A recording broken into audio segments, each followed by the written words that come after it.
एक भी कोई भी मुस्लिम स्कॉलर किसी भी जमात का, किसी भी मसलक का, किसी भी मदरसे का और किसी भी तंजीम का अगर मुझे किसी भी कोई भी एक सियासतम कि किसी भी एक मफहूम से, किसी भी एक हवाले से साहब बता दे तो मैं उनको 1 लाख रुपए नगद इनाम दूंगा। मेरा ऐसा मानना है वो अंगूठी पिनाए या कंगन पिनाए, वो जब तक निकाह नहीं होता वो उसकी बहन ही रहेगी। दरअसल बायोलॉजिकली लड़की 14-15 साल में बालिग हो जाती है, लेकिन उसकी तालीम का मसला रहता है, दीगर मसाइल रहते हैं, तो 22-23 साल तक वो मेंटली तौर पर भी बालिग हो जाती है। लेकिन बड़े दुख की बात है, हंसने की बात है, एक लड़की जिसकी उम्र 25 साल हो गई और उसकी मंगनी होती है, दूल्हा आता है, नकली दूल्हा आता है, मैं तो नकली दूल्हा कहूँगा, नकली दूल्हा आता है मंगनी की अंगूठी पिनाने। शादी होने के पहले जो मंगनी की रस्म होती है तो वो एक रस्म रह जाती है, वो उसका कोई तथ्य नहीं है, उसका कोई अर्थ ही नहीं है, निरर्थक है वो निरर्थक है, उसका कोई अर्थ ही नहीं है।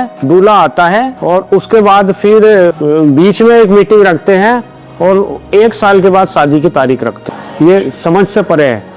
और अभी तो हमारे नागपुर शहर में शादियों में इतना पैसा बर्बाद किया जा रहा है, इतना पैसा खराब किया जा रहा है। इस पैसे खराब करने के बारे में अल्लाह ताला ने कलाम रब्बी में फरमाया है, इन्नमल मुबज्जिरीना कानू इख्वान शैतान व काना शैतानु लिरब्बी कफूरा। बेशक जो लोग फिजूल खर्ची करते हैं वो शैतान के भाई होते हैं, शैतान अपने रब का नाशुक्र। मैं आपके इस चैनल के माध्यम से आदरणीय मोहन भागवत जी की एक बात दोहराना चाहूंगा। भारत के जो मुसलमान हैं वो अभी भी हिंदू ही है, उनकी पूजा पद्धति बदली है, लेकिन सामाजिक तौर पर, सांस्कृतिक तौर पर आज भी वो हिंदू ही है। क्योंकि आप हमारे जीने का तरीका देखें, आप हमारे शादियों का तरीका देखें, आप हमारे मंगनियों का तरीका देखें, बस थोड़ा सा 10-5% का फर्क रहता है, वहाँ फेरे होते हैं या निकाह होता है।